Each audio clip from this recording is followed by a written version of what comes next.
નમસ્કાર, આપ જોઈ રહ્યા છો લખત ન્યૂઝ અપડેટ ચેનલ। તમામ સમાચાર અને અપડેટ મેળવવા માટે ચેનલને સબસ્ક્રાઇબ કરો અને બેલ આઇકન પર ક્લિક કરો જેથી તમામ સમાચાર અને અપડેટ તમને મળી રહે। લખતર કોડીવાસમાં આવેલ મકાન ધરાશયી થવાની અણી પર દ્વારકા સુરત વેરાવળ જેવો વરસાદ થાય તો મકાન કપૂડી તળાવમાં પહોંચે તેવો ઘાટ સર્જાશે।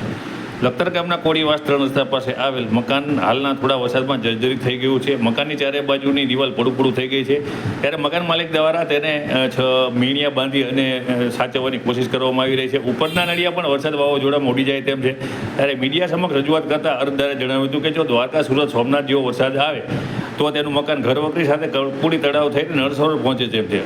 અરજદારે વધુમાં જણાવ્યું હતું કે તેને પંડિત દીનદયાળ આવાસ યોજના અંતર્ગત એક વર્ષ અગાઉ અરજી કરેલ છે, તેના મકાનનું ચેકિંગ પણ કરવામાં આવ્યું છે, તેમ છતાં હાલ સુધીમાં તેને કોઈ પણ પ્રકારની સહાય ચૂકવવામાં આવી નથી। આથી તેના દ્વારા સરકાર પાસે માંગ કરવામાં આવી છે કે તેને તાત્કાલિક ધોરણે તેના મકાનની સહાય ચૂકવી દેવી જોઈએ, જેથી કરી તે નવું મકાન બનાવી શકે।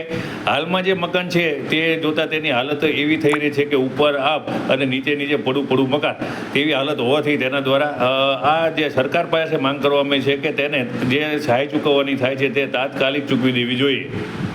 મારું નામ જીતેન્દ્રભાઈ ગોવિંદભાઈ રાણીવાડિયા છે। મેં પંડિત દીનદયાળમાં ફોર્મ ભર્યું તો મકાન મારે અત્યારે પડી જાય એવી હાલતમાં છે। જો સોમનાથ અને દ્વારકા જેવો વરસાદ થશે તો મારે આ મકાન રહેવા લાયક નથી। તમે ત્યાં સુધી અમારે લોન મંજૂર કરાવવા વિનંતી। જે આ તમે સહાય માટેનું જે ફોર્મ ભર્યું હતું એને કેટલો ટાઈમ થયો, કેટલા ટાઈમ પહેલાં ભર્યું હતું?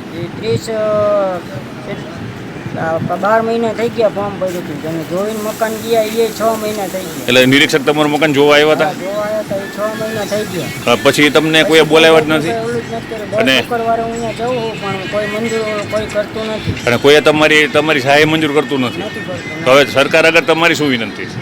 સરકાર આગળ વિનંતી શું હોય કે આની લોન પાસ કરાવો બને એમ ઝડપી, અને ઝડપી મારું મકાનનું કાર્ય કરે બેસ।